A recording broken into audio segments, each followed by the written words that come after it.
get after this morning. Welcome back to Mornings Live with Keith, Jon, and friends, the live morning show built for men who want to start their day right.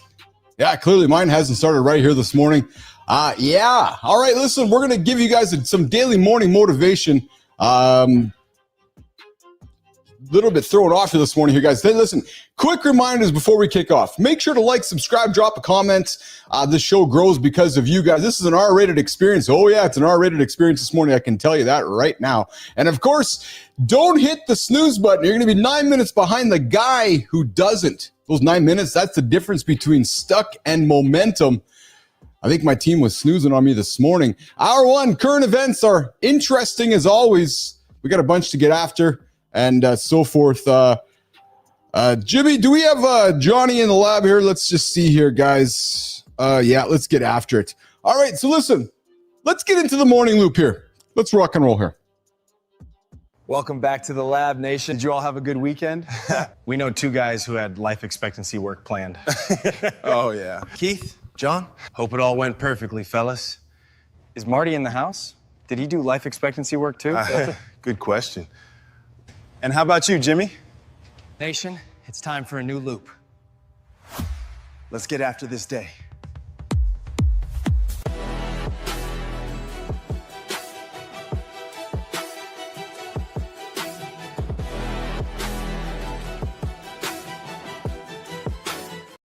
Boys. What's happening? What is shaking, Johnny? What is shaking, Marty? How you guys today? What's up, man? How you doing? Were you having some technical difficulties this morning? No, I was fine. I was ready to go. What was the hiccup? Oh, I just have to look around me at my hiccup. You'll have to ask my team. You have to ask the team. Oh. Shit happens to everyone, you know? Shit happens to everyone. Yep. How was your weekend, Mr. Andersen? You back? It was good. Yeah, I feel pretty good today. Yeah. Good. Yeah, it was on yesterday was, Saturday. Yeah, Saturday I caught because our guest left on Saturday morning. Yes. So I was wondering if you were going to be dragging your ass today. Yeah, so I kind of what I did was I took my normal nap, but then I went for a second one later in the day, really got caught up. So nice. Feel much better today. Yeah. Nice. So you're rested and ready to go now is what you're saying. Yeah, I feel pretty good. Yeah, it's really, these little things are pretty cool. You look back and you learn so much from them. Absolutely. Yeah. Like I realize that I've got myself a little bit close. I'm a little too close to not having the energy. If I go a little beyond, I've got myself kind of pegged to the red line with not much wiggle room. I fuck up and and I'm like in big trouble. Marty, how was your weekend, brother? It was pretty good, man. Nothing exciting, just a regular weekend. That's all. Just a regular weekend on the docket, was it? That's it, man. Nicely done. Yeah, me too. I got a bunch of shit done this weekend. I got a bunch of work done. I got some yard work done. Got some life expectancy work done. Yeah, I'd say all in all, positive Monday coming after it here today. Another way to end the month of September. Yeah, love that for you. You know, I can definitely say that and I say this with love. Yeah. But I can say that I don't like it when my co-hosts talk about weeks and weekends like everybody else. It's just another day we kick ass. Yo, I'll be honest with you, brother. It's actually probably a misplay of words on mine because I agree with you. Yeah, I was certainly a misplay on words here because I certainly nothing. The last 2 days, true story, were no different than the previous 5 days at all. Yeah. Actually, well, yeah. I was gonna say, fuck. I mean, what was the weekend? Fuck, I don't even. Jesus Christ, I was trying to remember what day it was. The only difference, I didn't spend my morning with you. So, and it's funny for me because when I don't spend my mornings with you, I look to use those hours very differently because I'm okay. Because it's like I got like, well, we got our shows too. What's that? It's like it's bonus time. It's like, oh man, is it ever? It's actually unfound bonus time because, well, yes, the show is 2 hours, but you know, there's time before, time after, so it's maybe about 3-4 hours to every single morning that kind of my head's wrapped up. So all of a sudden, I wake up on days when we don't do the show, and I'm like, oh, okay, that's a little different. That's absolutely a little different. So I kind of don't mind it at all, actually. Speaking of, yeah. Real quick, Johnny, I don't know if you peeped. I said it was just a regular weekend. Meaning I kicked ass, so that's regular. That's I don't know if you No, peeped that. I'm with you. I guess, and Yeah. I know what you're talking about, but the audience doesn't. Regular There you weekend go. to them You're right. means There you regular go. weekend. There you So go. There I you will go. say this though. So before we get into our That current wasn't events, real quick. I wasn't a judgment on you two. It was just the description of those 2 days that yes. I Well, was Yes, addressing. sir. I'll tell you something. Good morning, Holroyd. Good morning, Lady Drew. Good morning, Mike Sullivan. Good morning, everybody in the comments. Morning, B Drive. Little bit of a off situation here, getting out sorted out this morning here. So, hey guys, I did get something from Charlie from Good Time on Friday that I wanna rearrange our morning here. Good Time dropped me something Friday, and truthfully, it brought emotion to me. It brought a feeling over me. It brought some mist to my eyes. And it was a simple message, and it said, "Hey Keith, you got a tribe," and he dropped a YouTube link, and I think Jimmy's got it ready. We're gonna run it here. It's so awesome because it fits everything we are doing here on the show every single day. And good one, Johnny. And That was good. That one felt good. Shit. I figured this is gonna be a long one. I'm gonna keep my mouth closed, see if I can just kind of eke it out. That was like one of those trying to squeak out a silent fart, and the last 1/3 of it goes weep. That's awesome. You know, Marty, I'm editing this Evan Clips documentary I put together, and Johnny, right in our conversation with Evan, he's having an awesome response. This is fucking hilarious, man. I got this big serious documentary. Evan's talking, and then Marty, all you hear is this. And then you look, Marty. You know how audio shows up like with the static line, like in the video script, right? So I look at it and I'm pulling it all back, and I see this. It's Evans talking, and then you see John's. I just try to ease him out so it's not too much of an interruption. All right, Jimmy, let's run that clip that we got from Good Time, because I think this one from Good Time sets off the show quite well. Jimmy, let's run it.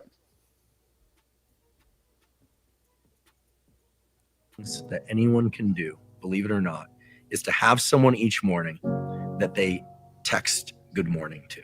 I know this is going to sound trivial, corny, and I'm happy to take the heat on this one. Find someone who you can communicate with each morning. Just a good morning text. Seriously, this is one of the most powerful things you can do to check in with another member of your species each morning. You don't have to have a conversation. You don't have to talk about what you're going to do each day. Knowing that someone else out there in the world cares about us each morning when we wake up makes us feel incredibly part of the tribe. Dude, I do that every fucking day to my 5 ladies. Yep. my 2 queens, the Queen Senior, my mom, Terry. She's the next one in line of my 3 princesses every fucking morning. I thought of you when I got back. Sometimes it's just a, hey, kiddo, have a wonderful day. I love you. I'm proud of you. Some days it's just a heart. Yeah. But it's always going to be random. And I tell them, look, I don't do this because I expect a response. So if you think that you're obligated to respond, you don't even have to like it or heart it. It's just me sending you the idea that I'm thinking of you early in the morning. What I liked about it was that he just emphasizes the simplicity of human connection. And you know what I really enjoyed it is that it was the whole reason I started this show. Because and we see it. People want to connect in the morning, right? And there's not many places we can find live conversations in the morning that offer positive, encouraging, optimistic conversation. And you can find many places for negative bullshit to get your day started, but there's not a place that starts off with, hey, good morning. Let's get up. Let's get after it. Let's run towards failure. Let's not hit the snooze button. Let's, make good decisions. Some may call it fucking soft and goofy, but I think it's actually pretty powerful, positive stuff. And when I hear Huberman talking about it from a scientific level, I'm like, yes, that's it, man. That's it. Yeah. Well, and the thing about it is he's talking about doing it for somebody else. Not really. If he said when someone, what did he say? When someone's thinking about you, or when someone's, what did he say? So it's kind of a selfless thing. You're not doing it because you're expecting something in return. You're doing it because it's connecting with your tribe. Absolutely. Absolutely. There's nothing makes me happier when I log in here in the morning and I see people showing up and connecting and starting the day with us. That just tells me what it's all about. Marty, you were going to say something. Yeah, I just want to add. So he's talking about doing it, for other people, but I do it selfishly for myself sometimes. Oh, brother, Because 100%. I so agree with that. Yeah, Fuck because yeah. of how I feel when I'm done. So, I went running with my mom yesterday, and I promise you, the amount of old ladies and old men I fist bumped on my run, even though I was probably running way faster than them. Yes. It made me feel good. And my mom was like, yo, you're such like a positive person. Yes. People have no idea how Yep. positive you are. So, but it always makes me feel better. So, Well, you know what's awesome too? Because I believe this is what happens too. Marty, when you do it, Johnny, when you do it and somebody receives it, it might give them the impetus to do it themselves. It's like that paying it forward thing, right? So Marty, you do it. Yeah. And somebody you did it to, like, hey, I felt pretty good about that. I'm going to do it to somebody else. And John, you don't know. Your daughters might even do it, not even tell you. Your daughters might even do it to their friends or people that are close to them and may not even share it with you because it's something that they've taken from their dad because it makes them feel good. Right? They're like, hey, I get this from my dad. I'm going to do this every now and then with my friends. Right? And I bet you, Anderson, you probably don't even know sometimes that they do it, but it's because of a direct result of how you make them feel. So they take that and they do it to others. So that's why I like to do it as well, because when Good Time sent me that note that told me he was thinking about me and thinking about us, middle of the day, I'm like, I like that, man. So I sent a note to somebody else that day. I just sent a note to a brother and I said, hey, man, I'm thinking about you out of the blue.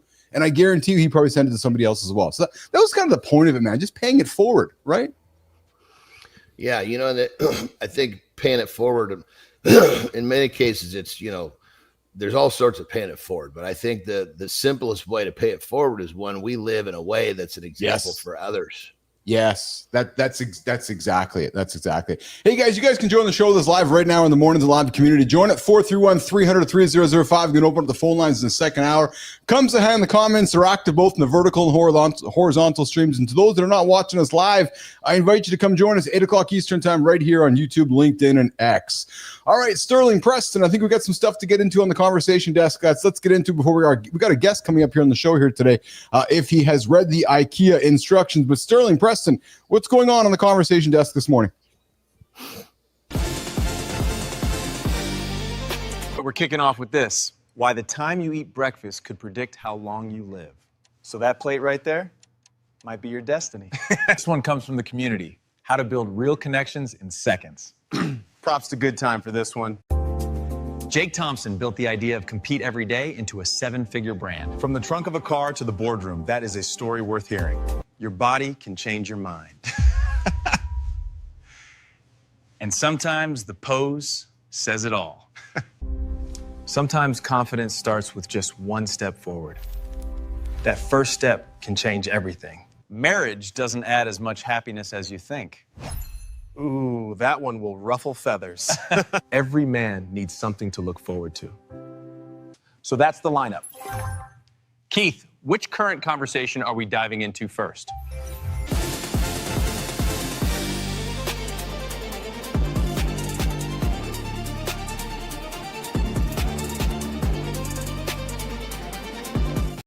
Preston, what we're going to talk about first? Well, I found so AI. It's hard to avoid it because it seems to be everywhere.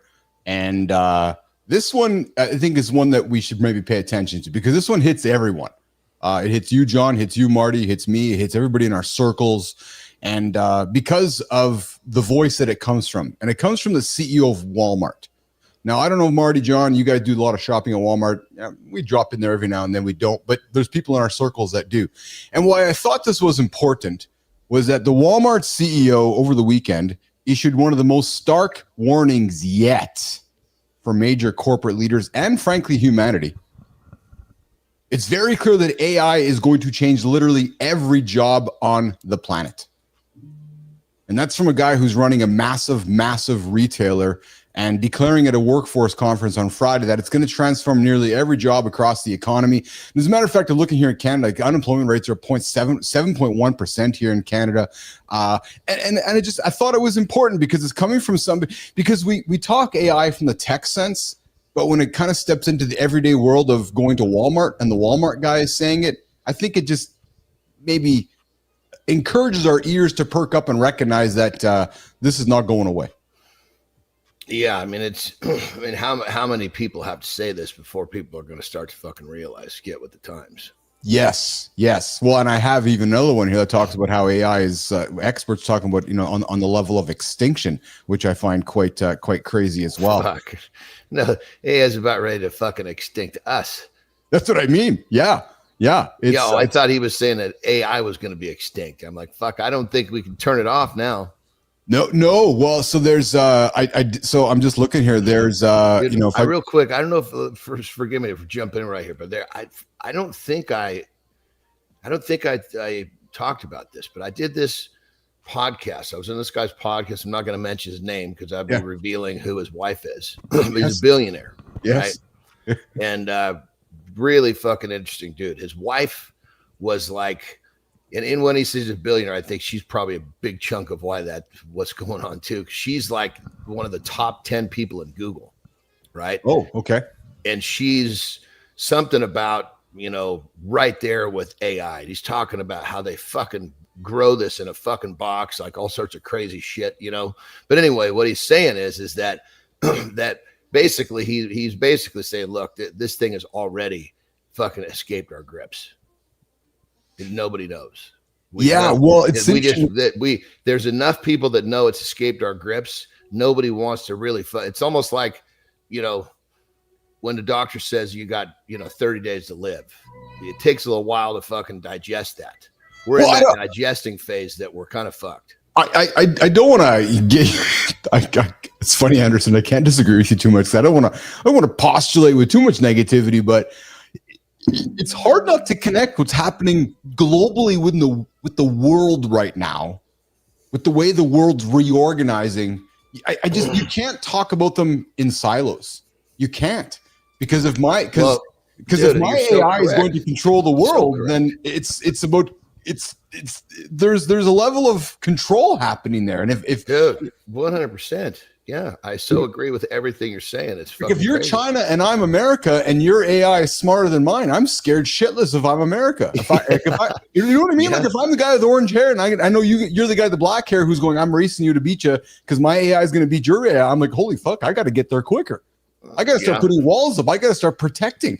And here's something else that just kind of makes you kind of pause, right? So, it's just hard not to connect the dots. But when the guy with the orange hair is mobilizing National Guard troops in certain centers around America, I don't know, like, in 3 years from now, when another election happens and that war is not ending overseas there, it just kind of makes you wonder what the hell, John? Like, because we both are old enough to kind of question these things, and it just kind of makes you wonder, Yeah. Oh, right.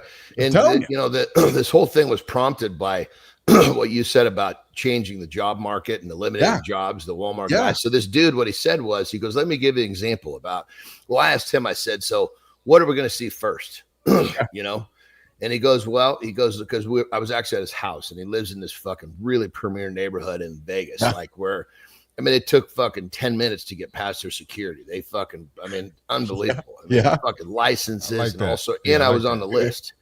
Oh, and you were on the list. Nicely done. Yeah. I couldn't just spit out a name and keep going. They had to fucking verify. It was everybody in the fucking vehicle had to be ID'd. Dude, yeah.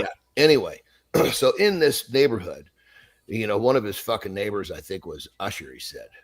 So that's the kind of neighborhood we're talking Say no more. Yeah. But anyway, he said that there's roughly 500 people that take care of the neighborhood. It's just like part of the HOA. Yeah. He goes, imagine that 5, possibly 7 outside chance 10 robots will replace all of their jobs. Yeah. And the cost of the homeowners will go way down. That's going to happen fucking worldwide. Yes. Businesses, they don't have to, just the cost of keeping a human employed is so much more expensive. And even like with, like Terry was busting my ass about, like, hey, let's get a robot for the house. Yeah. And so I just, for entertaining the conversation, what does it cost? She goes, it's about 35 grand. Well, then I ran some fucking quick numbers. The thing would pay itself back just with the fucking house cleaners that we pay every 100%. 3 years. 100%. 3 years, it would be paid back just from the house cleaners. So I found a piece of news today, or I'm going to drop it later tomorrow or Wednesday. But the Singularity. You guys have heard of the Singularity, when basically man and machine merge together? Marty, you heard that term? I haven't heard that. So the Singularity, some are predicting by 2027, by 2029, essentially just around the corner. But I do have a topic. AI experts warn superintelligence could cause extinction. AI experts are issuing increasingly urgent warnings that the rush to develop superintelligent AI could lead to human extinction, with new research revealing that current AI systems are already exhibiting deceptive behavior that may foreshadow catastrophic risks. And John, OpenAI is confirming this shit too, man.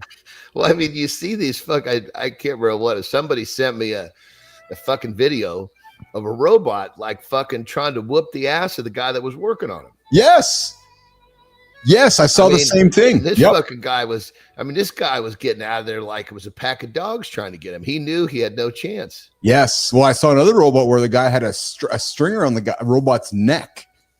So here's what humans are struggling with, is that if we're going to create an entity, we gotta bust it. Like, we got to try to bust it, right? So I saw a string around a robot's neck, and they were trying to pull it and yank it and everything, all to see how it was going to respond, right? So, and it's funny, some humans are like, don't treat the robot that way. It's just, John, Marty, it's fascinating shit. And when Zuckerberg gets on stage, don't treat the robot that way. Yes, I know. And then when Zuckerberg gets on stage last week to talk about his Meta glasses, and they're starting to talk about how, so Meta's now on a race to create robotics the same way that Elon is, where Anderson, we grew up with Ballmer versus, Jobs versus Gates, that whole PC versus Mac thing. There's the rumblings that in the robot world is going to be Musk versus Zuckerberg, as they're both going to build competing robots versus each other. So, dude, the world's changing crazy, man. It's just changing ridiculously. Hey, we got a guest coming up here in a couple minutes. I see your notes, Melissa, Jimmy. It looks like we are. We got Jake Thompson hanging out on the vertical, and it looks like we got him on the horizontal. Are we ready to rock and roll with them, Melissa and Jimmy? Because if so, we will do that. We'll bring him into the lab here. We got Jake Thompson from selling T-shirts out of his trunk to seven figures, CEO. Jake Thompson's Compete Everyday Revolution. Jimmy, let's run that opener. Let's bring the young man into the lab this morning. Jake Thompson built the idea of Compete Every Day into a seven-figure brand. From the trunk of a car to the boardroom, that is a story worth hearing. What happens when a corporate consultant trades his six-figure salary to sell T-shirts from his car trunk? You get Jake Thompson, the man who transformed from spreadsheet specialist to chief encouragement officer and built a seven-figure brand, convincing leaders that their real competition isn't others. It's yesterday's version of themselves. With the podcast reaching 2 million downloads and features in Forbes and Inkier magazine, Jake's journey proves that small daily improvements create remarkable results. And his executive team, 4 rescue dogs named Sugar, Donut, Snacks, and Pop-Tart, helping leaders everywhere beat yesterday, one day at a time. All right, guys, we got Jake Thompson joining us here from selling T-shirts out of his trunk to seven figures, CEO. Jake Thompson Competes Everyday Revolution. Jimmy, let's bring him into the lab. Good morning. What's going on, Jake? How are you, brother? What's going on, Jake? What's happening? Good morning, guys. How are you brother? today? How are you? I'm great. It's Monday morning, fresh week. Let's get after it. Where are you joining us from today? North of Dallas, Texas, in Frisco. Nicely done. Compete every day, eh? So what does that mean to you, Jake Thompson? Did you get up this morning? Did you hit the snooze button today? Man, I got up this morning after getting to bed at 1 a.m. last night after going to the Cowboys-Packers game. So, man, I'm ready to roll. I'm up. I'm rolling. I got my coffee. Competing, man, for me is all about what are you striving toward? Where's the intentionality? If you look at the definition of compete, it's strive to gain or win something. And so what that essentially means is how are you showing up today to strive to be intentional, to get better, to pursue those desired outcomes instead of going through life on a treadmill that's going to just take you somewhere you don't end up wanting to go. Nicely done. Yeah. Nicely. 100%, baby. Love it. So you talk about redefining competition, changing how men work, lead, and live. When the target becomes daily improvement, discipline compounds, teams level up, and results become repeatable. has competing been something you've done your entire life, Jake, or is this something that's just you woke up one day and you're like, you know what, I got to figure shit out, and competition is the way to do that? No, man, I grew up small East Texas town, Friday night lights, everything stereotypical you think about when you think of Texas and football. And so for me, competition's always been a part of life. Yeah. Problem and challenge I ran into is the one that most people do, and it's always this me versus you. I'm getting my worth, my value, my confidence from where I rank compared to you, right? And the problem with that is, depending on who you're looking at, there's someone always ahead of you and someone always behind you. But at a young age, competition was my outlet. I was never going to be the biggest, the strongest, the fastest athlete. And so for me, if I wanted to beat you, if I wanted to play football or whatever sport, I had to outsmart you and outwork you. And so that's where I really started carrying throughout my life. But years later, it got me into trouble, right? If you're constantly putting your own worth and identity in how I measure up against you, it's a very dangerous place to be. And so flash forward years later, when I was out of shape, was in a consulting business I wasn't happy with. I was pretty unfulfilled with my life. I started trying to change things. And for the first time, I really started competing with myself physically at first, as I see my guy Jon definitely knows about, right? You're in the gym every day. How do you get a little bit better, lift a little more weights, go one more rep? How do I push myself? And then over that, mentality wise, everything started to change when I got out of the comparison trap and started focusing in really exclusively on what am I doing to get better with myself instead of worrying about what game anyone else is playing. Yeah, that's good shit. I mean, as soon as we realize that when we're comparing ourselves to others, it's just a goddamn distraction. I mean, we can say, hey, man, that guy's really kicking ass. I need to get to work, done, finished. What do I got to do today to catch him? Rather than sit there and, oh, my God, he's this, he's that. Well, all of those him and haws could have been spent on yourself. Man, and that's so spot on, because what happens, right, when your worth, your confidence is built on what your inputs are, what you're putting into the game, then you can see someone, you see one of your friends, you see somebody that's killing it and say, man, they're doing awesome. What are they doing so well that I can learn from, right? It's not that, oh, they're better than me. What's the point? Why bother? It's what are they doing really well? On the flip side, you've got a lot of people who are just comparing themselves to somebody who they're ahead of, and they're like, nah, I'll take it easy today. I don't have to go out and make cold calls. I don't need to go knock on. I'm ahead of them, right? I'm third in the rankings. I'm ahead of that guy who's 10th. And so it puts you in a dangerous place to where you start putting your energy, your focus, all of the things within your control onto someone else and allowing them to kind of dictate your efforts, your attitudes, how you show up every day. And that is a recipe for disaster.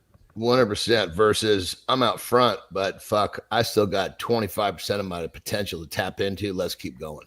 Attaboy. That's right. That's right. So, hey, real quick, I am digging this conversation, but I got to take a dump. Keith, you got to cut me loose for a minute here. We're gonna drop Johnny from the feed here so we can go create himself a movement. We're gonna keep the show going with Jake and Marty. Pre-workout's already hit this morning. Hey Jake, this is a normal morning here on Morning to the Lab with Keith, Jon, and Marty here.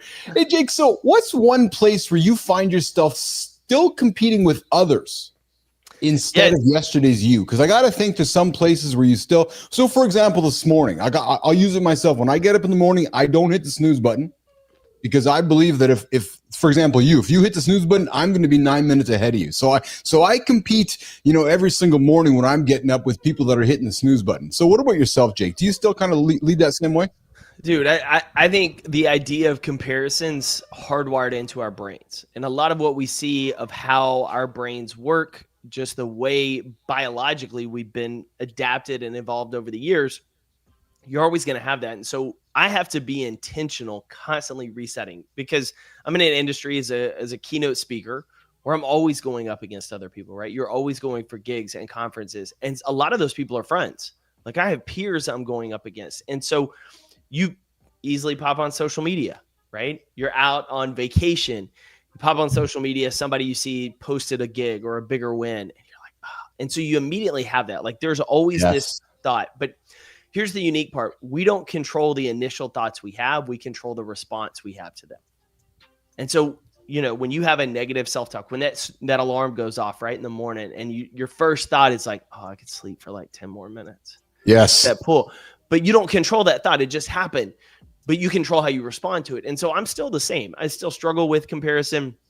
My 4th book that's coming out next year is around this battle. Ironically, because when I go to bookshelves and bookstores and look about it, men don't talk about this. Like all of the books on comparison and killing comparison, comparisonitis, women have written them. Even though guys, we peacock, we have pissing contests. It's all about like, how much more weight am I lifting? How much more money am I making? So really writing this book, because I've struggled with this idea of falling into that trap. The key is you got to have a protocol for when you hear that first thought, when you feel yourself starting to get pulled on your social media feed and that internal negative talk goes, that how do you reset? And so, yeah, man, I'm right in the throes of it. It's easy to get caught up in that. But as I tell, a few of my peers now, I've gotten to the point of, man, if I'm at your event, if we're both speaking at the same event, when you take the stage, I'm going to be on the front row. I'm going to take notes. I'm going to be cheering you on. I hope you crush it. But the moment I step on the stage, I hope they forget you. I hope I do such a great job that they're like, oh man, Jake was way better than so-and-so. And the reason for that is, right, I want people that are going to challenge me, as John said, to raise my game, right? You need other people to bring out your best. There's a reason the ancient Greeks had this phrase eratos in relation to excellence. And really more than that, the revelation of excellence through competition in this sense, right? They created early signs of democracy. They created the Olympics as a way to honor their gods because they believed other people sharpened you, pushed you, made you better. And so we need those other people to compete with, but we need to do it from a sense of, man, my confidence and identity is tied into what my inputs are, what I'm putting out there, not how I stack up against you. I'm just looking at you to push me and also to give me a standard of excellence that I need to reach. Yeah. Jake, do you believe in motivation? Do I believe? To a degree, yes and no. So here's always the caveat I say with this. You always have to have the motive to take action, right? You have to have the underlying. Oh, I like that. Purpose, right? Yeah. There's always got to be that core reason. It's why you hear a lot of people talk about know your why, all of this kind of fire. But the feeling of motivation is the most unreliable source of fuel you'll find.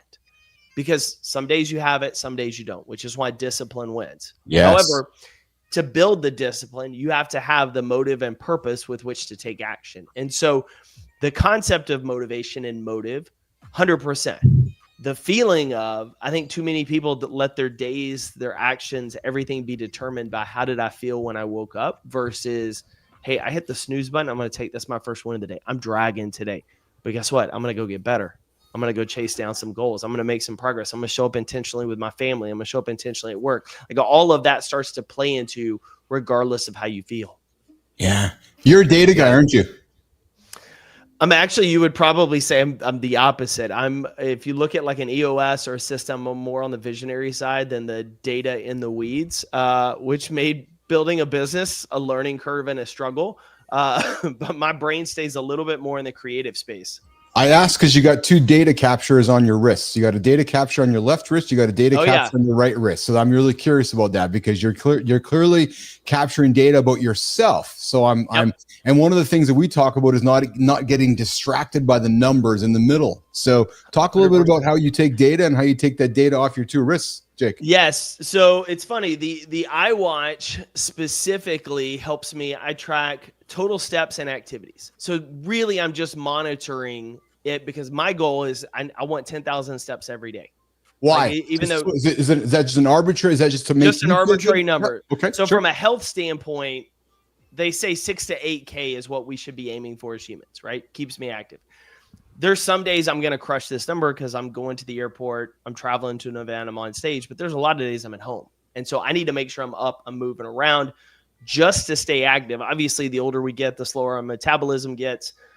But there's a reason Europeans typically are not as overweight and out of shape as Americans. And a lot of that has to do with a lot of walking, right? They're always moving around. So the iWatch really kind of monitors that. And then when I'm training, helping me monitor, like, what am I doing today? So yesterday I squatted, I ran, right? What am I doing today?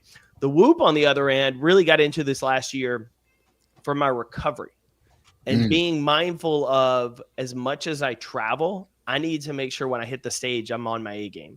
And so what does it look like, right? I'm home. I'm typically going to lift. I'm going to work out. I'm going to try to be more active when I'm at home. But that also means I need to be mindful when I have a rest day.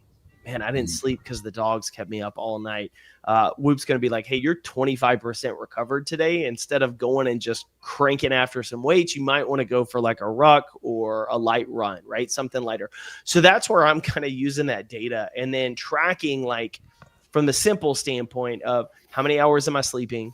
I've got another app that literally just we plug in. It's called Tavo. It's crazy, but it's similar to the iWatch. I had issues with the iWatch at night of the alarm going off.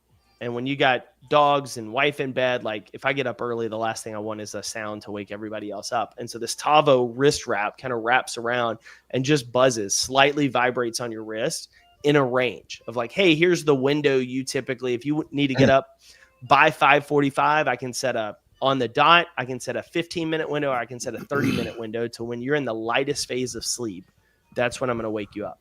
And so I've started wearing that to wake me up in the morning, but it also gives me a log of, hey, you got 6 hours of sleep. Here's what Whoop said about your energy levels. Hey, you need 9 hours of sleep. Let's get 9 hours of sleep. So from a health standpoint, that's what I'm tracking. But it really has been more recent because as I've gotten older, I want to be more mindful of my sleep and my recovery of switching time zones and hotels and travel in a way that I didn't have to, 5-10 years ago. Yeah. Interesting. Johnny, Marty? Yeah, I mean, I think the fact that everybody has their own methodology, so to speak. Yeah. The fact that you've leaned into what's working for you is the key. I mean, the fact that you've got all this data and you're able to use this data to keep you on track, that's the key. Sometimes people take all this data and they spend all this time fucking breaking it down and not doing shit about it. So I love the fact that you're the guy that takes it and you're running with it and you're reading it as you're running, so to speak, I'm about to say this probably like I did business. You just kind of run and build the plane as you fly and figure it out on the way. And hey, this works, this doesn't. you figure out you're going the wrong direction because you're moving, not because you're sitting still. 100%. Yeah, we speak the same language, brother. 100%. Yeah, I got two things to add. I didn't get to add this a little earlier, but when it comes to competition, I look at people and I always ask myself, did I put the work in that they put in? Yeah. 9 times out of 10, the answer is no. And then as far as recovery, I'm 32, so I'm the young guy on the show. Young buck. Yeah, hanging around these two old men. Yeah. It has me looking at my recovery more because I'm noticing I can't just get up and go like when I was 24 and 25. So what age was it when you became like, super conscious and looking at that? Because I see you're into it now. Yeah, so it's interesting. So I'm gonna drop two things because your quote I loved, your thought process, and here's one that I always ask myself. Right, we typically will look at other people and we get caught in the comparison trap. We typically look at other people and think, man, they're more talented, or like whatever that situation. And I always ask myself, based on like Angela Duckworth's work and grit, that talent counts, but your effort and consistency are twice as important as talent and success. I always look at someone else and say, what if I'm more talented, but they're the better worker? Like that's my motivation of how do I raise my efforts and my work ethic. Now from the health journey standpoint, it's really interesting. When I was like 50, 60 pounds heavier than I am now, I'd been an athlete. Hold on. 50, 60 pounds heavier. Yeah, hold on. I was like 225, 230. I was pushing. What happened, I was never could gain weight growing up. I was like a $150, $155 playing football. Got to my junior year of college. I start lifting with a buddy who was big into bodybuilding. I mean, he was like John, just huge dude. And start lifting, start eating a ton. I still don't have any clue about nutrition because my metabolism had been so fast growing up. I didn't learn about nutrition. It wasn't a big deal in my family. So I was just like protein shakes, but I'm eating anything and everything. So I remember during this phase, like I wanted to put on weight. I wanted to put on muscle. And so we're lifting a ton. I'm eating Chipotle, Freebirds, Panda Express, you name it. I'm just eating everything and anything to take in calories. Not knowing it, I started to put on weight. And then my senior year of college, I had an 18-hour course load and a part-time job. And that first semester, like I didn't work out. And it just went off the cliff. And it just hung through grad school. Like we laughed. Like pictures of Fat Jake are pretty funny because I had shaved head and Fat Jake.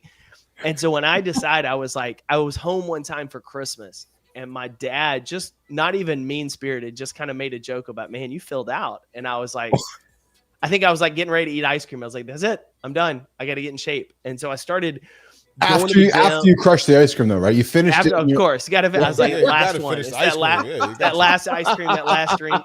It's it. And- You know, and- and the fact that you actually ate it and then did it is good Yeah. because most times if you eat it, then you're really not ready to make the change. Yeah, no. I was just like, man, I went into the gym. I was like, I got to figure out this whole like nutrition thing. I picked up Tim Ferriss's 4-Hour Body book and like that slow carb diet to where like months I was black beans, a green veggie, and like chicken. And on Saturdays, it was cheat meal day. And I would go CrossFit. I ended up getting into CrossFit. I'd CrossFit. And then I'd go to IHOP because I was like, I can get all you can eat pancakes. I can get chocolate. I can get all the stuff that I've held off all week on for this day. And so I'd always have like a Saturday cheat day to reset. Started getting in shape, got pretty competitive in CrossFit. And that really kind of got me into a really good groove. And because I was learning a little bit there, I was being more mindful. I started noticing like, man, on the days I drink like even a Diet Coke, like I'm more winded training than days I don't. And so like I just noticing my body and stuff.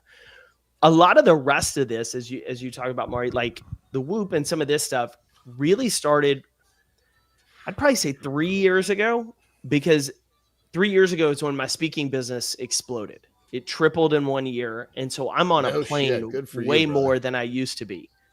And so that's the thing, like, you don't realize it at first, but like planes, different time zones, different hotels. Some nights I'm back home.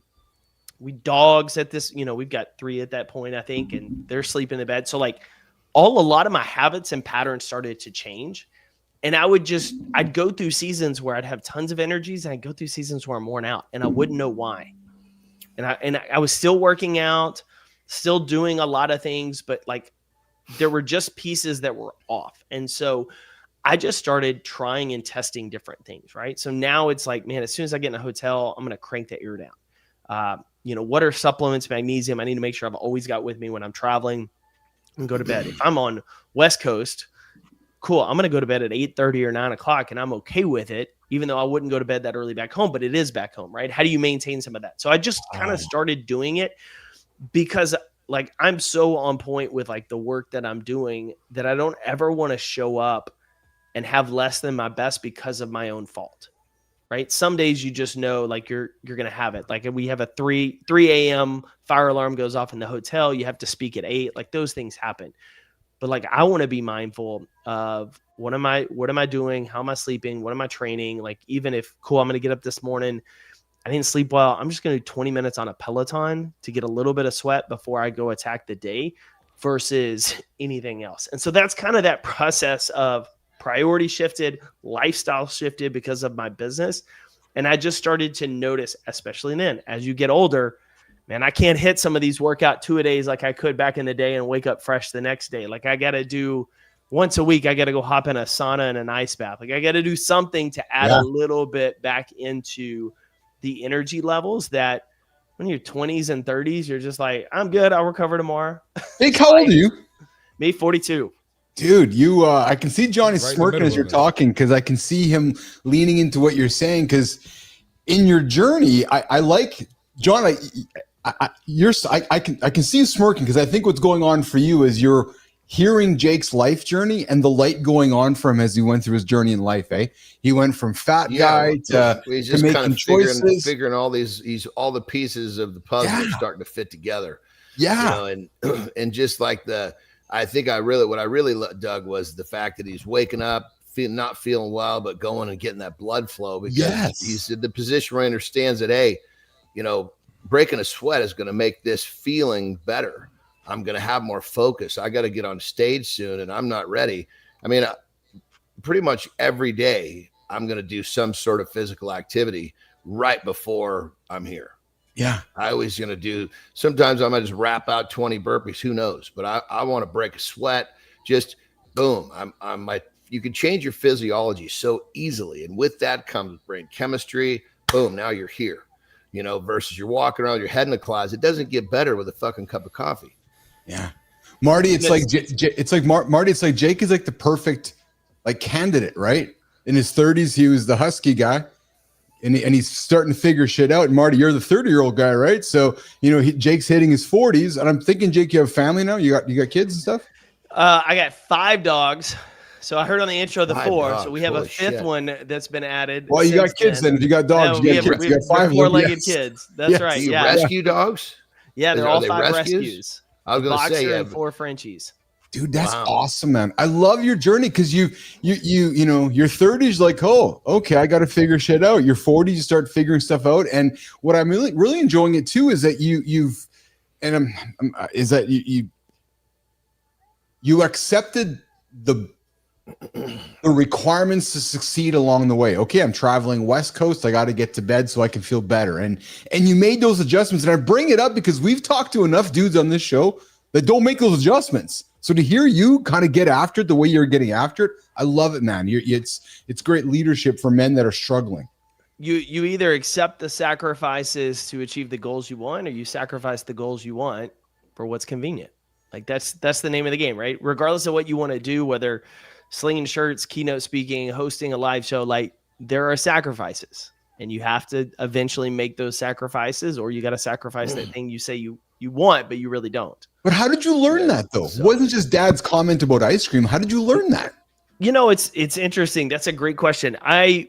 Some of it was just growing up. I was very fortunate. My mom was an elementary school teacher. My dad had 2 convenience stores, gas stations. Real like quick, I just got to say, Yeah. I want to hear the story, but he was very interested in getting better. Yeah. I mean, that's a key piece of it. Because you realize, like, one thing in life, like if it's meant to be, it's up to thee. Like you got to change something, you got to have it. And so for part of it, like it was working from the age of 7, 8 in a gas station. Like that's a big part of, like, sometimes you got to do the thing you don't want to do. But in order to get the thing you want, which, at 7, 8 years old, I wanted baseball cards and comic books. Like I had to go work to make a buck to go buy some of that stuff. That's right. So awesome. you start to learn those things at an early age. And then I went through a stage where I was, you have a level of success in sports, whatever. And there's a sense of entitlement that can come along. And then at every new level, you kind of have to start over. And there was a season of life where I was like, I don't really want to start back over. But you got to start back over and work through the mess. And eventually you got to keep going. And honestly, went through a season I wrote about in my first book of, I'd gone through a bad breakup. I was getting out of a career I thought I wanted coming out of college. A lot of things just hadn't gone my way. Started staying up late, drinking every night, going out partying, and was just kind of this part of the stage of being a little bit bigger. And in addition to the conversation with my dad, my old roommate, best friend, the guy who ended up really encouraging me to start the t-shirt company. But a few years before that, he just kind of set me down one day and was like, listen, like you say, like you want to do these things eventually, but here's how you're living. And like, there's not an alignment. And so you need to change what you talk about achieving, or you need to change how you're living, because it's not going to tie up. And so like, I'm incredibly grateful for that conversation, but he had a great point. And when somebody who cares enough about you tells you that, and you're willing at that point to hear it, it's like, okay, what am I going to change? How I talk or how I live? Dude, that's so fucking good. Oh, that's so good because you got to ask yourself a simple question. You have these ideas of what you want for your life, but does your daily rhythm, your 24-hour loop support moving that direction? Yeah. Yeah. Your future is not determined by your goals. It's determined by the habits you built. Oh, dude. Are you drinking Jon Andersen's cola there, Jake Thompson? Or? Man, we both got it. We got that cup of black fuel right here. Here we go. Well, yeah, another thing too, bro. I would love to hear you talk about standards, because I think people really confuse goals with standards. A goal is great, but what you're going to achieve is your standards. Your standards are going to dictate where you end up. Yeah, no, and I love it. And if you're familiar with the guy, Ben Newman, he talks a lot about this idea of standards over feelings. And I look at it as commitments and level of excellence with each, right? What are your standards when you show up, right, to anything? Is your standard, I just want to get through this, I want to go through the motion, or is your standard, hey, my goal is to be intentional in every conversation I have? When I go to the gym, am I just want to get through it? Or is it, hey, my standard here is I'm going to do every rep with everything I got, regardless of how I feel today. Hey, today I got 20%. I'm giving all 100% of that 20%. Tomorrow when I show up and I got 85 or 100%, I'm still giving all 100% of that 85, 100%. And then kind of understanding like, this is who I am, right? I'm always going to be the person that's going to rack the shopping cart. I don't care if it's rain, snow, sleet, or hail. Like, this is where I'm showing up versus, I'm going to do what's convenient. And so that's where that point to yours, that ties into the habits, right? Those standards of what we set for the type of person we want to be, the level of excellence we want to live up to, start to cultivate the habits to become autopilot for us. And then it's just kind of, this is who I am. And there's no who you are, around it. baby. Yes, I love that. That's it. Because you do something long enough, you're not the guy that, goes to work out. You just work out. That's it. You're not the guy that just, tries to eat healthy. You eat healthy. Nothing. And you think about it, people have standards all over the place. Just lots of their standards are misaligned. Like, people brush their teeth. They've done that enough that they just brush their teeth, but then the problem is they've got standards that are, they watch fucking reality TV or whatever the fuck they do. Everybody has standards. Just what are the fucking standards predicting in your life? Very much. Very much. And that's, it's no different than what people say at companies, right? Every company has a culture. Mm-hmm. It just may suck, right? Most people are like, oh, we don't have culture. I'm like, no, you have culture. It just may suck along those lines. It's not the one you're looking for. It's not the one you're looking for. That's exactly right. And to your point, like the way you mentioned it as well, like if you've read the book Atomic Habits by James Clear, he talks about, and Marty, you'll love this too. Like he talks about the idea of like the days, like some days you go into you're like, man, I can't, like I got nothing. I got 10 minutes. You go do 10 minutes of air squats or sit up. It's not nearly as good as a workout you could have got with a barbell and some heavier weight at the gym, but you reinforce the identity of I'm a person who works out. Like it's part of who I am. And to your point, it becomes ingrained as that standard. You're not something just, this is who happening you are. Today, baby. Yeah. Jake Thompson dropping nuggets all morning with us this morning on Mornings in the Lab with Keith, John, and friends here. Jake, how can folks connect with you, find you, engage with you, hire you, ask you to speak? What do you speak about, brother, when you're on the speaking circuit?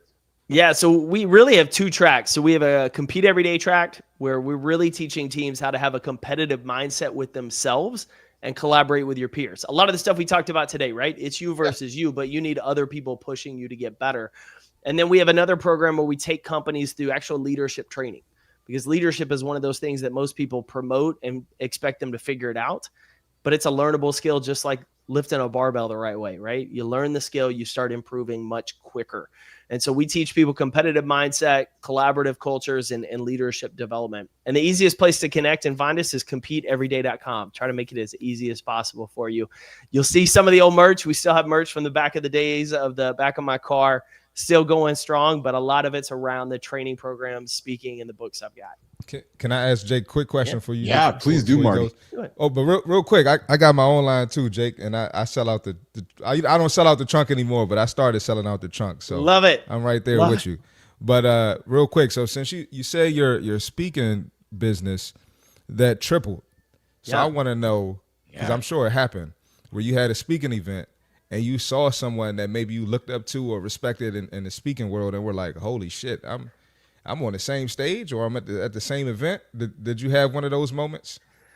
So I haven't had one of those per se, but here's what I'll say. I have someone that's been in my life. She was a mentor for years. She coached me for a couple of years. When I got into this business and started getting into speaking late 2017, early 2018, she was one of those people that was kind enough to have a cup of coffee and just kind of poured into me. I was like, one of these days we're going to share a stage. It was about a year and a half later. It was like one of my first gigs. She was kind of a main stager, and they had somebody back out. And so I got put in a breakout room. So we were at the same event, which I thought was really cool. But she continues to remind me of that as I've gotten it. For me, the interesting one has really been different clients. Like when a certain brand or client is hired to work, it's kind of a pinch me moment. Right. And I told somebody this yesterday or Saturday, the hardest challenge for a lot of people and high performers, right, is to stay in the tension between gratitude for where you've come from and hunger for where you're going. Because too much of one way or the other puts you off track. And so I will continually pictures of past keynotes. I remember the first gigs. I remember the tough season, always going back to that and being like, man, if I never get to share the stage with so-and-so, like I still am like, I get paid to go on stage and teach. Like, I love this. What's cool though is, and I'll say this to you, Marty, like what's cool is like the friends I've built in the industry, getting to be on stage with them. Like that's a lot of fun because it's like, hey man, you get to start the event. I get to close it. Like how much fun is this going to be to team up? Because a lot of the work we do is solo. It's in isolation, right? You're just kind of with yourself going to the event, doing it. And so that's where I value the relationship aspect of it. But yeah, if I ever get on a stage with a couple of people, you'll see me be like, oh, we've gotten it. But I think just the joy of getting to take the stage with friends sometimes, but more than that, having people who have known me throughout pieces of my journey put their name and reputation on the line and say, hey, I want Jake. I'm going to hire Jake. I want to put Jake on the stage. Our company should. That for me is way more valuable because I'm like, awesome. I want to make you look like a hero for doing this. Jake Thompson, I love the nugget you dropped, man. There's something you said which really sticking out to me, which I gotta be. We have you in overtime here, so I want to be respectful of your time. Are you on a hard stop right now? Or do you we're good. We're good. Awesome. Good. Thank you. You said something which really, and John's talked about it over since I've met John. Marty has as well, but the way you've spoken about this particular topic has really stood out to me, which is standards. And I want to lean into that for a moment because, John has a certain level of standards he lives by. I do, Marty does, but I haven't really thought about it the way that you did, which is that when you publicly speak about your standards, you're telling everybody around you that that's what you are and that's what you expect and that's okay. So for example, we always use the Kobe Bryant example here that after practice his standard was, I'm going to stick around and I'm going to shoot a bunch of balls so I can become the greatest, right? And you talk about that idea of a standard as if it's normal. You know what I'm trying to say? And that to me, I think is I don't know if enough of us talk about that or enough of us talk about that to our teams. This is my standard. This is what I expect. You're either on board or you're not. You follow me, Jake? You hit the nail on the head that we don't talk enough about it to our teams. Yes. Especially when you're in leadership. What we do is we make the expectation that they know it. Well, this is just how it is. Yes. And so there's a lack of communication, which we know, and looking at the title of today, right? Biggest problem in relationships is unmet expectations. We don't communicate effectively to where the other person understands completely what we expect and how we expect it. And so in the workplace, you see it all the time.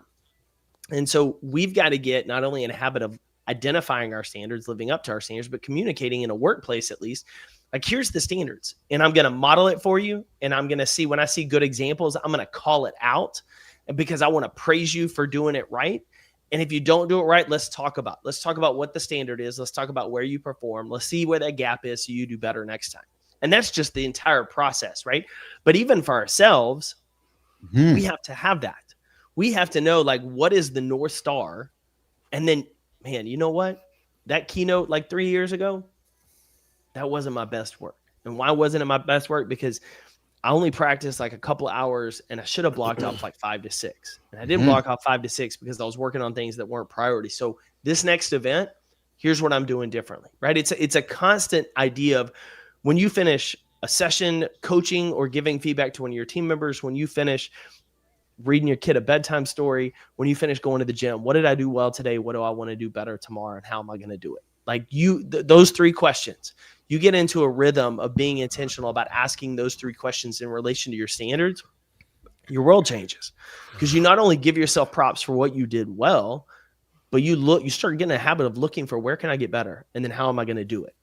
Well, I love it because I'll share here. So there's some hiccups to start the show here today, right? And I'll take full responsibility. My show, my name on it, John's name on it. I'll take ownership of it. But I will say that there were some standards that weren't met, right? And I'll say that I failed, and I'm glad you called it out, Tom, because I'll take ownership. I failed at not communicating. I thought my team knew what my standards were. I thought. True story. But clearly I haven't done a good enough job, Jake, of communicating that. And I love that you called it out, and really in a way that probably wasn't even intentional, but we got here and I'm like, yeah, I like that because we dropped the ball this morning. I'll own it because I'm the leader. but I'll also own it more so because I haven't clearly communicated what my standards are. So Tom, so Jake, thank you for teaching me that this morning. True story, actually. Just, I was about to say, it's a sense of curiosity, right? Because your question is, where did we miss the mark? How do we get better? Where most people, and I say this most and not y'all, because I love just the genuine passion to get better, to have these conversations. Yeah. Most people just get upset and be like, you didn't hit my standard, versus you being like, hey, this is on me. Where did I miss the mark? How do I need to improve how I communicate so we hit it better next time? Yes. It's always going to start here versus out there. Well, you have to. And it's really helpful when we're trying to, especially in business. Yes. You know, you can look at someone and try to figure out some of their standards before they even open their mouth. Yes. Like someone shows up late. Okay. They're clearly, their standard is to, you know, obviously shit happens. Text me, let me know you're going to be a couple minutes late. That tells me your standard is that you're not late unless you communicate. You know, it's like, you know, so that guy probably hits the fucking snooze. That whole thing of being late is going to ripple through his life. You know, you get someone that's unhealthy, not to be blunt, but you get someone that's fucking really fat and not taking care of themselves. Okay, your standard is that you don't take care of yourself. What else are you not going to take care of? I'm expecting you to come in and do this for this position. Well, if your standards are so low that you don't handle yourself, how are you going to handle this? And then when you ask someone about standards, in many cases, they don't even know what you're talking about. Tell me about your standards. Well, what do you mean? Yeah, I know. It's exactly okay. My standard, and I'll just say my standards are, I've never hit the snooze button, and I will always eat whole, healthy foods. Those are two of my standards. And they're like, oh, okay. You know, and then they start fucking picking through their life, and they realize, Jesus Christ, you know, I don't even think they realize that their standards have fucking sunk to a point where they're just their existence is not where they want it to be. And it's all because of these simple little things that they've let slide. Well, John, to your point right there, I think one of the things that's hard for us, and I'll say the four of us and others that have a similar mentality, is how do you not have standards? But the key is there's a lot of people. Because we assume. But there's a lot of people who've never been in environments. They've never had somebody who's cared enough to pour into them to teach them the importance of it. Like they're just like, this is life. And so that's why when we mentioned Keith, like always coming in with that sense of curiosity, because I want to get clear. Like, do you have standards? Have you ever been taught standards? Here's my standards. If we're going to be on a team, here's what I expect, clearly detailed. I'm going to praise you when you do it well. I'm going to coach you when you do it wrong. And then if you choose not to live up to those standards, I'm going to hold you accountable. And sometimes that accountability is, this is not the team for you. This is not the place you're going to work. And sometimes people rise to meet those standards because they've never had somebody who say, hey, listen, this is what I see you're capable of, but I'm going to hold you to meeting it. And when you do, you're going to surprise yourself. But if you don't, I'm going to encourage you to go to a new place. And that's just like, that's part of the process of teaching on the way.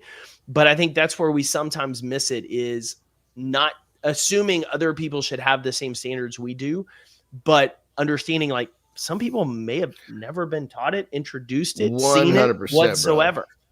100%. You know, exactly, and just because someone doesn't have my standards doesn't mean that they're bad or they're wrong. They're just not fit to work closely with me and what I'm looking for. Or that they haven't been taught yet, John. So I know that this has been a really great learning experience for me.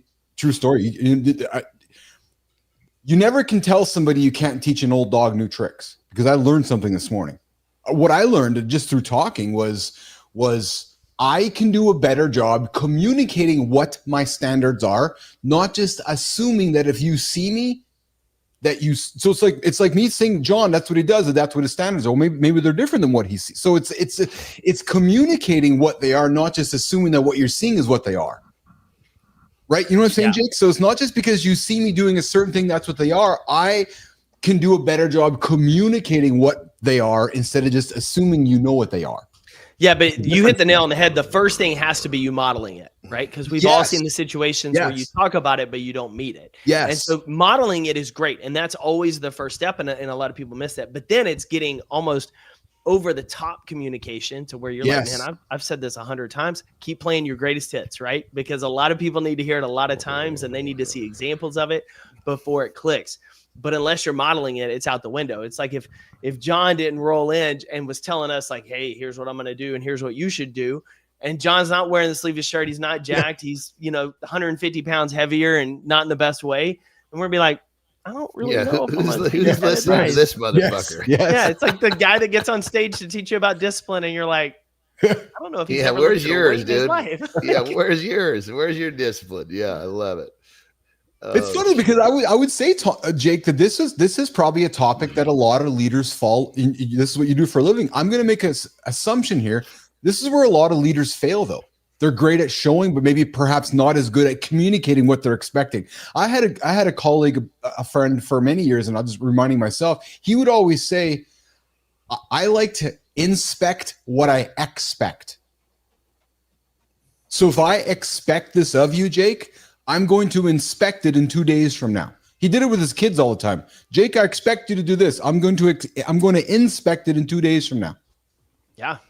Love it. And I think a lot of people may steer away from that because of the fear of micromanaging. 100%. Oh, yes. I don't want to do. But you have to micromanage at the beginning to establish the standards of what you expect, because then you start to give them freedom, right? It's like you don't delegate somebody's first day. You don't delegate a massive project to them, right? You ease them into it. You let them build trust. It's the same with anything. And so I think we see it as a big challenge because there's a lot of people that are promoted into management leadership without training. They were just a great performer. Oh, you were great selling stuff. Let's make you a leader. And it's a different skill set. And so there's a lack of that. There's also, years we've been taught, give feedback like a hamburger, right? Good news, crap in the middle, bad news, bad news, and then good news again. And that doesn't work, right? The good, bad, good doesn't work. And so there's a lot of things out there to where people just don't really understand how to communicate. And I'm guilty of this. I've done this throughout my career. Like, we have it clear as day in our head, and we expect it to come out of our mouths as clear as we have it up here, but it's never the same. And so getting into the habit of, man, I'm just going to over communicate this. I'm going to say it time and time again. And I'm not telling you this because I don't think you can understand it. I want to make sure we're on the same page. Like, even to the point on task, like on a computer, I will Loom video, screen record doing the task, talking about why I'm doing it, send it to my team member, have them do it, record it, send it back to me so that I can evaluate. And then I can make an adjustment and send them the video again. And the beauty at that point is now you have a perfect example that you can reference back to without coming to me first. And so it's just the over communication, because unmet expectations create problems. Jake Thompson, thank you for teaching me something today, brother. Seriously. Thank you. Thanks for having. Enjoyed it. Great conversation, man. Good shit today, appreciate bro, you, man. Sure. Definitely. You dropped nuggets after nugget after nugget, and I very, very, very grateful for that. So, Nation, I encourage you to go find Jake Thompson. Compete every day. You can connect with him. You can hire him. I suspect you can find him on LinkedIn. Jake? Yep. LinkedIn and Instagram's pretty much the two places I'll stay, and Jake Thompson Speaks is my username, so pretty easy to find. Awesome. Marty, Johnny, closing words for Jake. Brother, I'd say just keep doing what you're doing. We need more people like you in the world. We keep building this army, leading by example. People finally catch a clue. Appreciate it. Yeah. Good presenter, Mike. Said it all for me. I agree.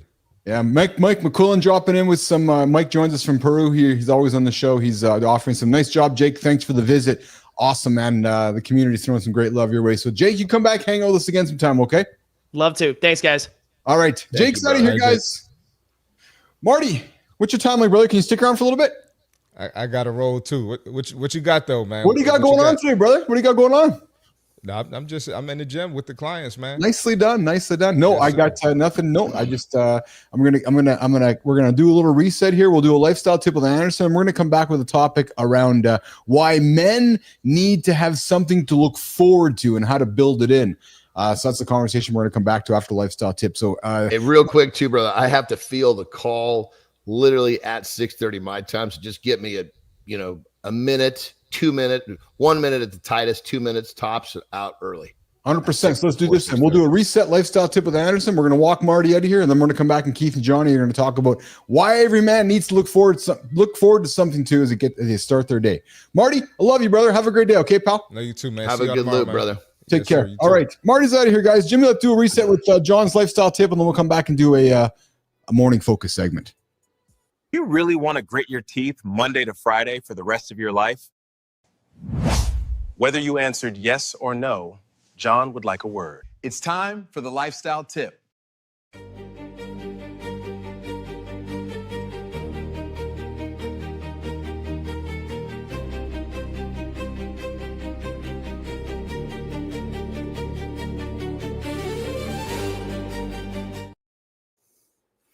All right, this one is inspired by our last guest, Jake. Killing it, baby. So ask yourself a question. What are your standards? Do you know what they are? Because your standards are basically the way you live your life on a daily basis. Do you hit the snooze? Hitting the snooze, is that okay with you? Well, is your standard the fact that you're going to allow yourself to do that? You do that, you probably find yourself being late as well. You see, because once you have a standard around putting things off, it's okay to put things off, it trickles through the rest of your life. So you got to literally look closely, because these things, the easiest way to realign your standard is to start small. Start with that snooze button. Say, you know what? I'm going to reset my standard. I am not going to allow myself to do this any longer. Make the choice. Will it be a challenge? Yes. Can you do it? Absolutely. Will it take a little time? Possibly. I've given plenty of tips about how to get rid of, falling victim to the snooze. And the easiest one is to take your phone, which is what wakes you up, and put it in the bathroom. Put it anywhere but the bedside table where you can roll over, hit that button, and stay in that warm bed. So this talk is really about standards. It's just we're using the snooze as the example. So ask yourself this simple question. What are your standards? And the second question you need to ask yourself, which is the doozy, is, are your standards shaping your daily rhythm in a way that's going to get you the life you choose? If not, it's time to reset your standards. Rock and roll.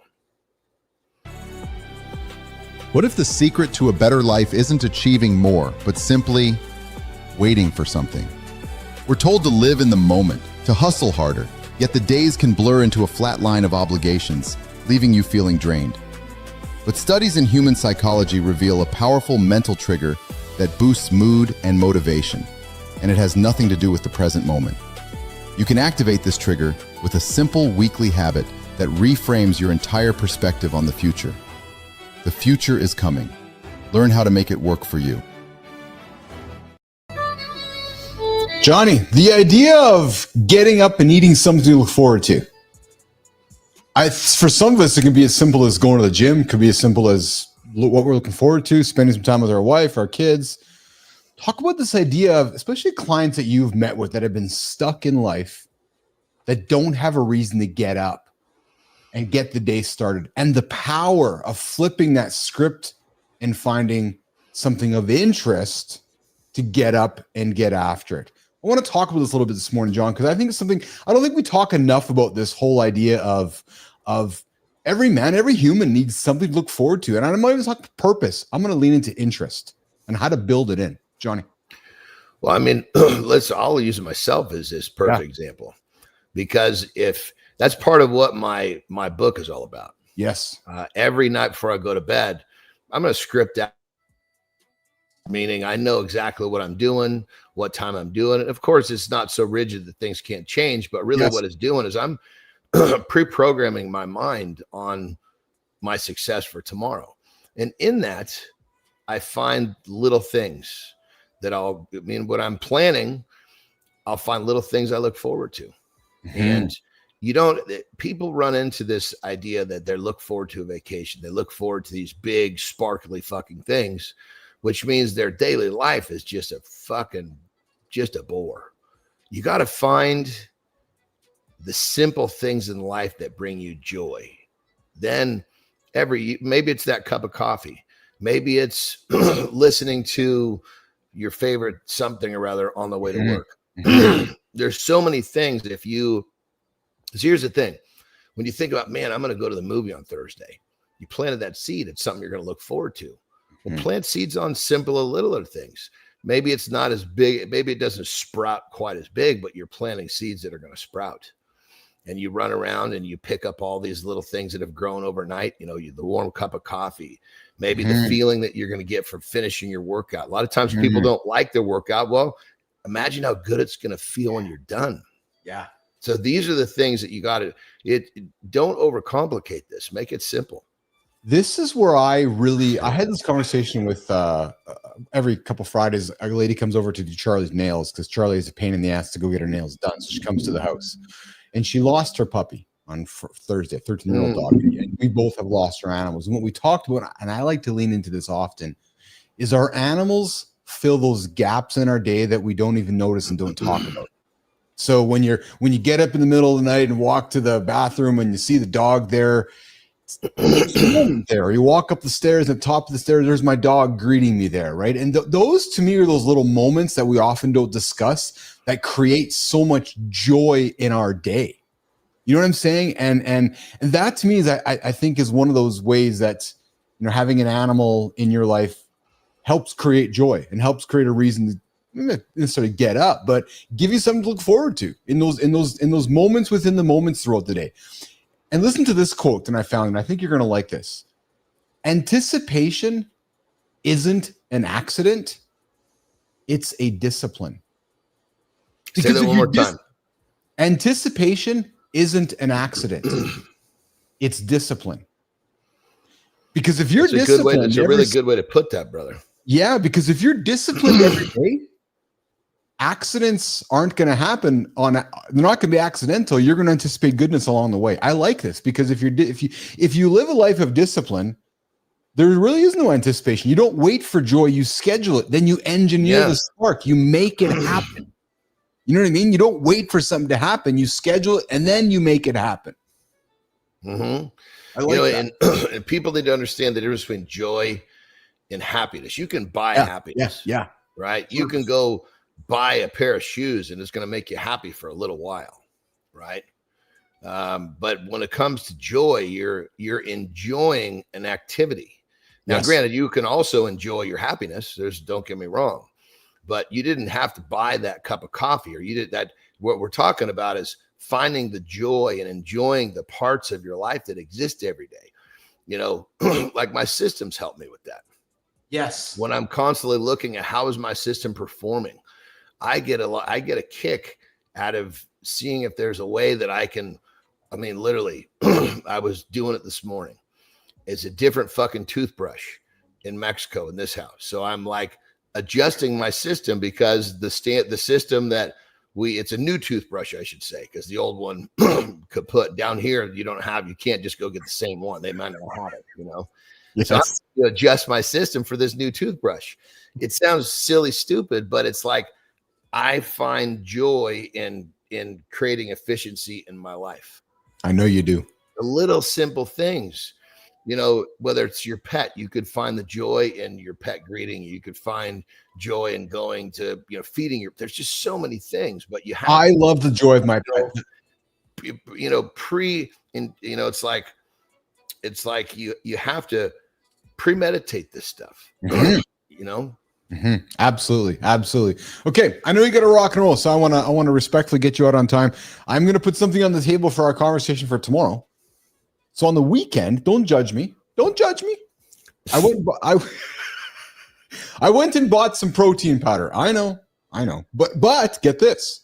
I didn't buy whey protein powder. I didn't buy vegan protein powder.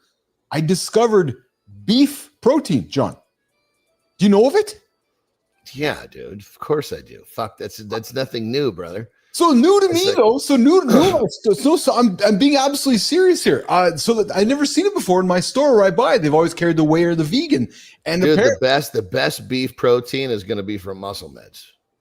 Yeah. So I was like, really? So it was like this fucking fruity juice. He's like, yeah, it's ground up, basically powdered beef turned into like juice. So I'm like, drink it. So you know what you just said is like, hey, this weekend, don't judge me, but I went and bought some drugs. I didn't buy heroin. I didn't buy cocaine. I bought Special K. That's what you said. I just never heard of beef protein before. True story. Yeah, it's been out for quite some time. Yeah. I didn't realize the process. As soon as carnivore hit, it started pow. It was popping. No kidding. Yeah. So forgive my naivety. I was only familiar with the hydrolyzed beef protein. I had only seen the whey and the vegan. So just a little, and it's clear. So I just was quite surprised by it, actually. Yep. Good stuff. Get out of here. Don't make fun of me. Have a good loop, my brother. You too, brother. I'll see you in 22. All right, Johnny's out of here. My big beef protein revelation didn't really hold any water. John's like, oh yeah, been on for a while. I'm like, okay, there you go. All right, good to know. All right. Okay, guys, here's what we're gonna do. We're shuffling the show around a little bit today. We are going to so we can talk standards in our production meeting later today. We're gonna get to the community corner. Jimmy, let's rock over to the community corner. Community corner, your wins, your spotlight. This is where we celebrate you or roast you with love.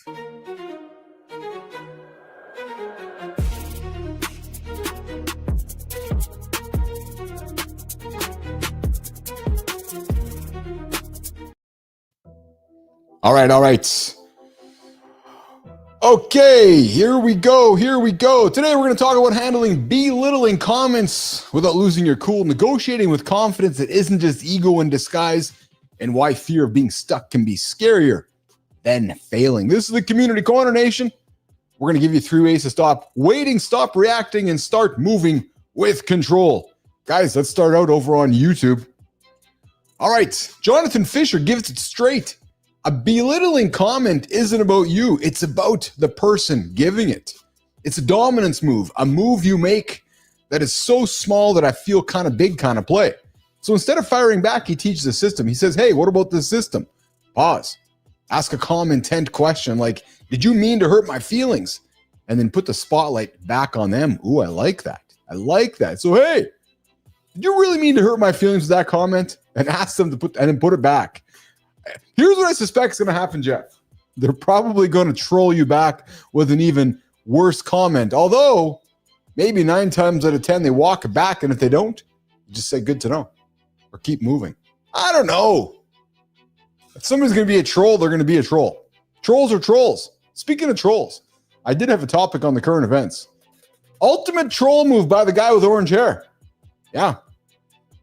Sticking the previous administration's auto pen image on the gallery instead of his actual image of the guy's head. That's the ultimate troll move there. So maybe flipping the script on belittling comments could happen over in DC. All right, let's keep moving to Substack, guys. Confidence without ego at the negotiation table. Tony, yeah, good time. You know what I'm talking about, eh? Dude, that is the fucking funniest thing. I don't care what anybody says. That is hilarious. And here's what I think is really fascinating too, is that, the guy with the orange hair, the leader of of your guys' nation, that's leadership, eh? Yeah. We're just going to put a picture of an auto pen on the wall because that's what the previous leader was. Awesome troll move.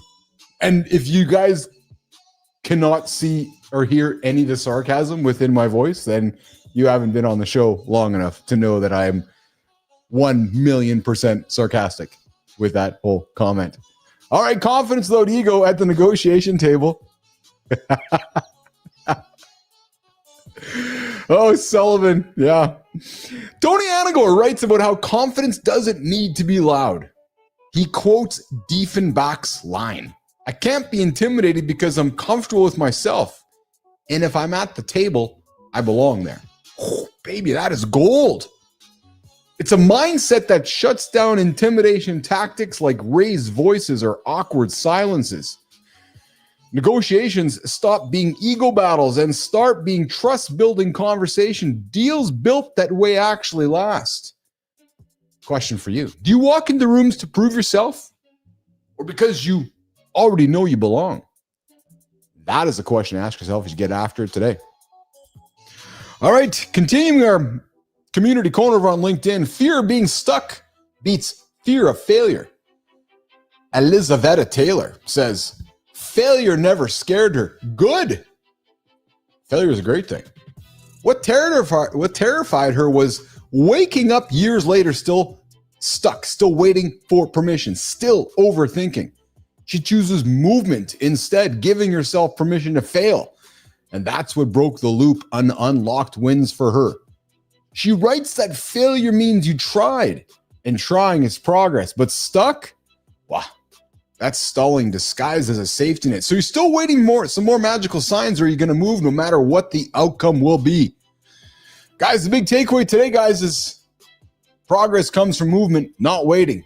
And hey, if you want your story featured on the Community Corner on Mornings in the Lab, follow us, tag us in your post, and we'll get after it. Let's get to the Creator Spotlight. Every morning we prove one thing. Trust is built when you go live. No edits, no filters, just real conversations that create connection. And today's Spotlight is on someone who helps entrepreneurs and brands do the same. He took his experience producing at CNBC, Fox Business, and Cheddar, and now uses it to help people launch professional live shows across LinkedIn, X, and YouTube. Mornings in the Lab is excited to celebrate Taylor Craig, founder of Launch Live Now, who's helping people to turn their message into a live show that actually lands and connects. Go follow Taylor and see how he's raising the bar for live conversations too. Taylor. Hey, Taylor. I'm talking to you, Taylor Craig. Oh, you do live shows? You're a founder and a live producer of Live Launch Now or launchlivenow.com. Yeah, launchlivenow.com. You guys want to launch a live show? Go check out Taylor Craig at launchlivenow.com.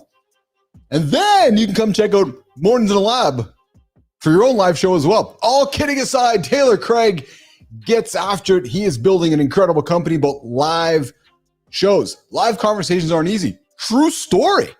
You've got to manage the tech, the timing, and the energy in the room, all while making it feel effortless. Ask my team. That's the skill Taylor Craig brings to the table. He's not just producing shows. He's helping people unlock their voice in real time. And that matters because the second you go live, the excuses disappear. It's just you, your message, and your audience. Wow, Taylor's journey from broadcast newsrooms to building Launch Live Now is proof that when you mix discipline with creativity, you create connection.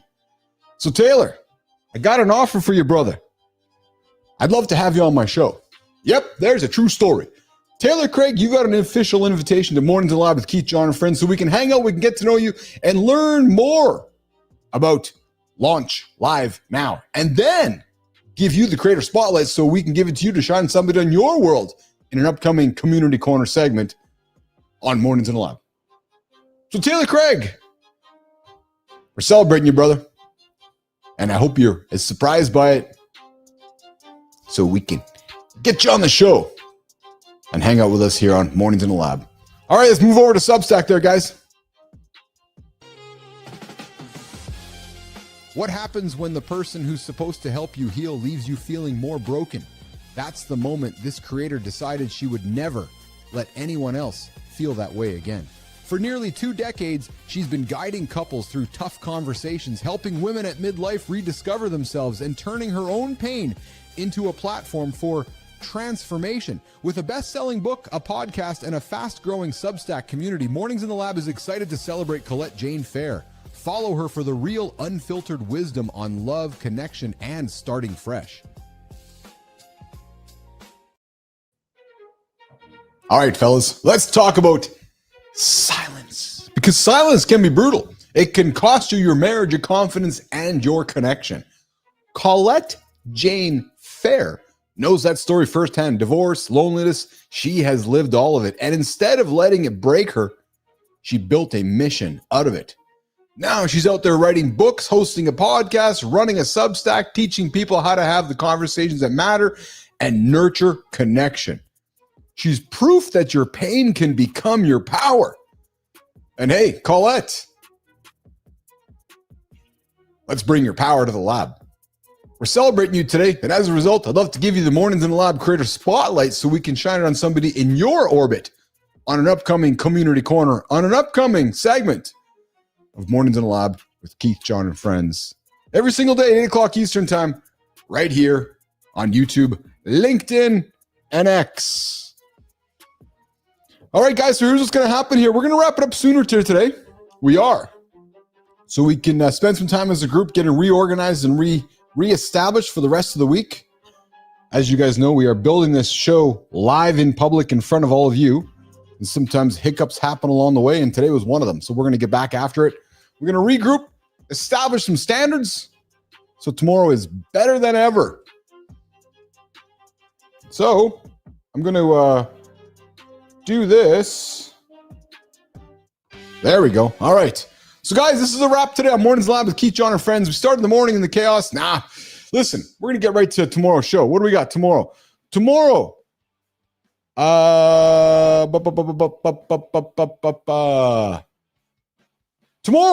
don't hit the snooze button.